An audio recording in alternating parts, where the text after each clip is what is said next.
ಹುಟ್ಟಿದರೆ ಕನ್ನಡ ನಾಡಲು ಹುಟ್ಟಬೇಕು, ಮೆಚ್ಚಿದರೆ ಕನ್ನಡ ಮಣ್ಣ ಮೆಟ್ಟಬೇಕು. ನಮಸ್ಕಾರ, ಎಲ್ರಿಗೂ ಸ್ವಾಗತ. ಹೊಸ ದೆವ್ವದ ಕಥೆಯೊಂದಿಗೆ ಎಲ್ಲರೂ ಚೆನ್ನಾಗಿದ್ದೀರಾ ಅಂತ ಅಂದ್ಕೊಂಡಿದ್ದೀನಿ. ಈ ಒಂದು ಕಥೆನ ಪೂರ್ತಿಯಾಗಿ ಕೇಳಿ ಆಮೇಲೆ ನಿಮ್ಮ ಅನಿಸಿಕೆಯನ್ನು ತಿಳಿಸ್ಬೋದು. ಈ ಒಂದು ಕಥೆನ ನಮಗೆ ತಿಳಿಸ್ಕೊಟ್ಟಿರೋರು ಬಂದ್ಬಿಟ್ಟು ಶಶಾಂಕ್ ಅಂತ ಹೇಳಿ. ಸೊ ಇವರ ಸ್ನೇಹಿತನಾದಂತಹ ಯಶವಂತ್ ಅವರ ಜೀವನದಲ್ಲಿ ಏನೇನೆಲ್ಲ ಆಯಿತು ಅಂತ ಹೇಳಿ ತಿಳಿಸ್ಕೊಟ್ಟಿರುವಂಥದ್ದು. ಸೊ ಇವರಿಬ್ಬರು ಮೂಲತಃ ಬಂದ್ಬಿಟ್ಟು ಕರಾವಳಿಯಲ್ಲಿ ವಾಸವಾಗಿರುವಂಥವ್ರು, ಅಂದರೆ ಕೇರಳ ಮತ್ತು ಕರ್ನಾಟಕ ಬಾರ್ಡರ್ ಮಧ್ಯದಲ್ಲಿ ಸಿಗುವಂತಹ ಒಂದು ಊರು. ಆ ಒಂದು ಊರನ್ನ ಕೂಡ ಇವರು ಸ್ಪೆಸಿಫೈ ಮಾಡಿಲ್ಲ, ಆದ ಕಾರಣ ಕರಾವಳಿಯ ಭಾಗ ಅಂತ ನೀವು ಅಂದ್ಕೊಬೋದು. ಅದೇ ಥರ ನಮಗೆ ಶಶಾಂಕ್ ಅವರು ಕಥೆನ ಯಾವ ಥರ ತಿಳಿಸ್ಕೊಟ್ಟಿದ್ದಾರೋ ನಾನು ಕೂಡ ನಿಮಗೆ ಕಥೆನ ಅದೇ ಥರ ತಿಳಿಸ್ತಾ ಹೋಗ್ತೀನಿ. ಸೊ ಶಶಾಂಕ್ ಮತ್ತು ಯಶವಂತ್ ಇಬ್ಬರು ಕೂಡ ಒಳ್ಳೆ ಫ್ರೆಂಡ್ಸ್ ಆಗಿ ಇರ್ತಾರೆ. ಅದಾದಮೇಲೆ ಶಶಾಂಕ್ ಅವರು ಮನೆ ಹಾಗೆ ಯಶವಂತ್ ಅವರ ಮನೆ, ಇಬ್ಬರು ಮನೆಯೂ ಕೂಡ ಒಂದೇ ಬೀದಿಯಲ್ಲಿ ಇರುವಂಥದ್ದು. ಆದ ಕಾರಣ ಇಬ್ಬರು ಕೂಡ ತುಂಬಾ ಕ್ಲೋಸ್ ಫ್ರೆಂಡ್ ಆಗಿ ಇರ್ತಾರೆ. ಸೊ ಸ್ವಲ್ಪ ದಿನಗಳು ಕಳೆದ ಮೇಲೆ ಶಶಾಂಕ್ ಅವರು ಒಂದಿನ ಏನು ಮಾಡ್ತಾರೆ ಅಂದರೆ, ಹೀಗೆ ಆಚೆಗಡೆ ಏನೋ ಕೆಲಸ ಇದ್ದಂತಹ ಕಾರಣ ಆ ಒಂದು ಊರಿಂದ ಬೇರೆ ಒಂದು ಊರಿಗೆ ಹೋಗ್ತಾರೆ ಏಕಾಂಗಿಯಾಗಿ. ಆ ದಿನ ಯಶವಂತ್ ಅವರು ಬ್ಯುಸಿ ಇದ್ದಂತಹ ಕಾರಣ, ಶಶಾಂಕ್ ಅವರು ಬ್ಯುಸಿ ಇದ್ದಂತಹ ಕಾರಣ ಯಶವಂತ್ ಅವರು ಒಬ್ಬರೇ ಹೋಗ್ತಾರೆ. ಇದಾದಮೇಲೆ ಆ ಒಂದು ಕೆಲಸನ ಮುಗಿಸ್ಕೊಂಡು ವಾಪಸ್ ಬಂದು ಮನೆಯಲ್ಲಿ ವಾಸವಾದಮೇಲೆ ಸ್ವಲ್ಪ ಒಂದು 2-3 ದಿನಗಳು ಕಳೀತಾ ಯಶವಂತ್ ಅವರ ಜೀವನದಲ್ಲಿ ತುಂಬಾ ಬದಲಾವಣೆ ಆಗೋಗುತ್ತೆ. ಇದ್ದಕ್ಕಿದ್ದಂಗೆ ಬೇರೆ ಬೇರೆ ಧ್ವನಿಗಳೆಲ್ಲ ಮಾತಾಡೋದಕ್ಕೆ ಶುರು ಮಾಡ್ತಾರೆ. ಅವರ ಆ್ಯಕ್ಟಿವಿಟೀಸೇನೆ ಫುಲ್ಲು ಚೇಂಜ್ ಆಗಿ ಹೋಗ್ಬಿಟ್ಟಿರುತ್ತೆ. ಮೊದಲಿನ ಥರ ಯಶವಂತ್ ಅವ್ರಿಗೆ ಕಾಣಿಸೋದೇ ಇಲ್ಲ. ಯಶವಂತ್ ಹೆಂಗೆ ಅಂತಂದರೆ ತುಂಬಾ ಸೈಲೆಂಟ್ ಆಗಿರುವಂತಹ ವ್ಯಕ್ತಿ, ಎಷ್ಟು ಬೇಕೋ ಅಷ್ಟೇ ಮಾತಾಡುವಂತಹ ವ್ಯಕ್ತಿ. ಆದರೂ ಕೂಡ ಅವರ ಕುಟುಂಬದವ್ರ ಜೊತೆಗೆ ಆಗಲಿ ಅಥವಾ ಫ್ರೆಂಡ್ ಜೊತೆನೇ ಆಗಿರಲಿ ಎಷ್ಟು ಬೇಕೋ ಅಷ್ಟೇ, ತುಂಬ ಏನು ಮಾತಾಡೋದಕ್ಕೆ ಹೋಗೋದಿಲ್ಲ. ಸೈಲೆಂಟಾಗಿ ಅವರೆರಡನ್ನ ಕೇಳಿಸ್ಕೊಳ್ಳುವಂತಹ ವ್ಯಕ್ತಿ. ಆದರೆ ಈಗ ಎಷ್ಟು ಮಾತಾಡೋದಕ್ಕೆ ಶುರು ಮಾಡ್ತಾರೆ ಅಂತ ಅಂದರೆ ತುಂಬಾ ನಾನ್ ಸ್ಟಾಪ್ ಆಗಿ ಮಾತಾಡ್ತಿರೋ ಅಂಥದ್ದು, ಬೇರೆ ಬೇರೆ ಭಾಷೆಗಳಲ್ಲೆಲ್ಲ ಮಾತಾಡುವಂಥದ್ದು, ಬೇರೆ ಬೇರೆ ಧ್ವನಿಗಳಲ್ಲೆಲ್ಲ ಮಾತಾಡುವಂಥದ್ದು. ಏನಾದರೂ ನಮಗೆ ಆಟಾಡಿಸ್ತೀನ ಇಲ್ಲ ಆ್ಯಕ್ಟಿಂಗ್ ಸ್ಕಿಲ್ಸ್ ಅನ್ನೋರು ಕಲ್ತಿದ್ದ ಅಂತ ಹೇಳಿ ತುಂಬ ಸಲ ತಮಾಷೆ ಮಾಡಿರೋದು ಕೂಡ ಉಂಟು ಶಶಾಂಕ್ ಅವರು. ಇದಾಗ ಸ್ವಲ್ಪ ದಿನಗಳು ಕಳೀತಾ ಇದ್ದಕ್ಕಿದ್ದಂಗೆ ಯಶವಂತ್ ಅವರ ದೇಹದಲ್ಲಿ ತುಂಬಾ ವಿಚಿತ್ರ ಬದಲಾವಣೆಗಳಾಗುತ್ತೆ. ಇದ್ದಕ್ಕಿದ್ದಂಗೆ ಅವರು ತುಂಬಾ ದಪ್ಪ ಆಗೋದಕ್ಕೆ ಶುರು ಆಗ್ತಾರೆ. ಇದಾದಮೇಲೆ ಅವರ ಧ್ವನಿಯಲ್ಲೂ ಕೂಡ ಬೇರೆ ಬೇರೆ ವಿಚಿತ್ರವಾಗಿ ಕೇಳಿಸೋದಕ್ಕೆಲ್ಲ ಶುರು ಆಗುತ್ತೆ.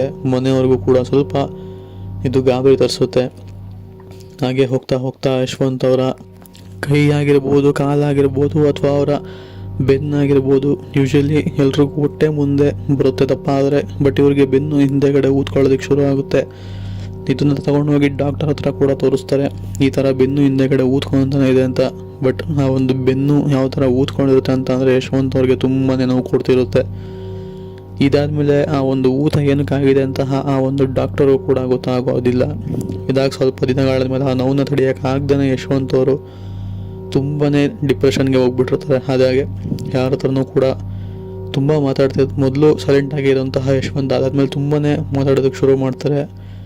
ಇದಾದಮೇಲೆ ತುಂಬಾ ಮಾತೆ ಬರೋದೇನೋ ಬಾಯಿಯಿಂದ ಅನ್ನೋ ಥರ ಆಗೋಗಿರ್ತಾರೆ.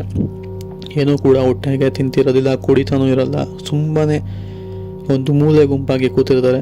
ಇದಾದಮೇಲೆ ಯಶವಂತ್ ತುಂಬ ಒಂಥರ ಡಿಪ್ರೆಸ್ಡ್ ಆಗಿರೋದನ್ನ ನೋಡಿದಂತಹ ಶಶಾಂಕ್ ಅವರು ಇದ್ದಾರಲ್ಲ, ಸೊ ಆ ಒಂದು ಮನೆಗೆ ಒಬ್ಬ ತುಂಬಾ ಅವ್ರಿಗೆ ಗೊತ್ತಿರುವಂತಹ ಒಂದು ವ್ಯಕ್ತಿ. ಸೊ ಅವರು ಮೂಲತಃ ಮುಸ್ಲಿಮವರು.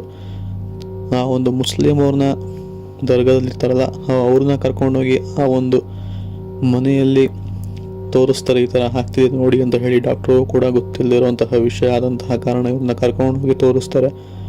ಅದಾದಮೇಲೆ ಅವ್ರು ಹೇಳುವಂಥದ್ದು, ಇವರು ಬೇರೆ ಊರಿಂದ ಬರಬೇಕಾದ್ರೆ ಮಾಡಿಟ್ಟಿರುವಂತಹ ಒಂದು ಯಾವುದೋ ಒಂದು ಗೊಂಬೆ ಆಗಿರ್ಬೋದು ಅಥವಾ ಅಲ್ಲಿ ಮಾಡಿಟ್ಟಂತಹ ಪೂಜೆನ ದಾಟ್ಕೊಂಡ್ಬಂದಿದ್ದಾರೆ. ನೋಡಿಲ್ವೋ ಗೊತ್ತಿಲ್ಲ, ದಾಟ್ಕೊಂಡ್ಬಂದಿರೋದ್ರಿಂದ ಈ ಥರ ಎಲ್ಲ ಆಗ್ತಿರುವಂಥದ್ದು.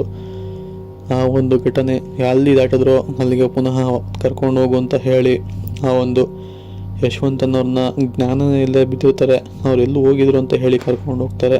ಹಂಗೂ ಹಿಂಗೂ ಕರ್ಕೊಂಡು ಹೋಗಾದ್ಮೇಲೆ ಆ ಒಂದು ಜಾಗ ಫೈನಲಿ ಐಡೆಂಟಿಫೈ ಕೂಡ ಮಾಡ್ತಾರೆ ಎಲ್ಲಿ ಏನಾಗಿತ್ತು ಅಂತ. ಅದು ಆ್ಯಕ್ಚುಲಿ 3 ದಾರಿ ಕೂಡಿರುವಂತಹ ಒಂದು ದಾರಿ ಆಗಿತ್ತು. ಅಲ್ಲಿ ಎಲ್ಲ ತರಹದ ಪೂಜೆಗಳು ಕೂಡ ಮಾಡಾಕಿರುವಂಥದ್ದು. ಸೊ ಅಲ್ಲಿನೇ ಈ ಒಂದು ಯಶವಂತ್ ಅವರಿಗೆ ತಲೆಯಲ್ಲಿ ಮೂಡಿ ಕೊಟ್ಬಿಟ್ಟು ನಂತರ ಅವರ ರಕ್ತ ಇರುತ್ತಲ್ಲ, ಸೊ ಆ ಒಂದು ರಕ್ತನ ಅಲ್ಲಿ ಕೊಟ್ಬಿಟ್ಟು ಅದಾದಮೇಲೆ ಒಂದು ಗೊಂಬೆನ ಮಾಡಿ ಅದಕ್ಕೆ ಇರುವಂತಹ ಎಲ್ಲ ಮಂತ್ರಗಳನ್ನು ಕೂಡ ಹಾಕಿ ಆ ಒಂದು ಮರಕ್ಕೆ ಮಳೆ ಹೊಡೆದು ಅಲ್ಲಿಂದ ಯಶವಂತ್ ಅವ್ರನ್ನ ಉಗುಸಿ 3 ಸಲ ಹಿಂದೆ ತಿರುಗ್ದಂಗೆ ಎತ್ಕೊಂಡು ಹೋಗಿರುವಂಥದ್ದು. ಇದಾದಮೇಲೆ ಯಶವಂತ್ ಅವರ ಬಾಡಿ ಸ್ವಲ್ಪ ಕಂಡೀಷನ್ ಆಗಿ ಬರೋದಕ್ಕೆ ಶುರು ಆಗುತ್ತೆ. ಈಗ ಆ ಒಂದು ಊತ ಹೇಳ್ತಿರೋವಂಥದ್ದು ಅಂತ ತಿಳಿಸ್ಕೊಟ್ಟಿರುವಂಥದ್ದು. ಇದು ಆ್ಯಕ್ಚುಲಿ ಆಗಿರುವಂತಹ ಒಂದು ಸತ್ಯ ಘಟನೆ. ಯಾರೇ ಆಗಿರಲಿ, ಮೂಪದಾರಿ ಕುಡಿರೋ ಅಥವಾ ನಿಂಬೆಹಣ್ಣಾಗಿರ್ಬೋದು ಇಲ್ಲ ನೀರಾಗಿರ್ಬೋದು, ಏನೇ ದಾಟಿದ್ರೂ ಕೂಡ ಹಿಂದೆಗಡೆ ತಿರುಗಿ 3 ಸಲ ಉಗಿದ್ಬಿಟ್ಟು ಬನ್ನಿ ಅಂತ ಹೇಳ್ತೀನಿ. ಸೊ ಇದಾಗಿತ್ತು ಕತೆ. ಸಿಗೋಣ ಮತ್ತೊಂದು ಕಥೆಯೊಂದಿಗೆ. ಅಲ್ಲಿವರೆಗೂ take care, good bye, thanks for watching.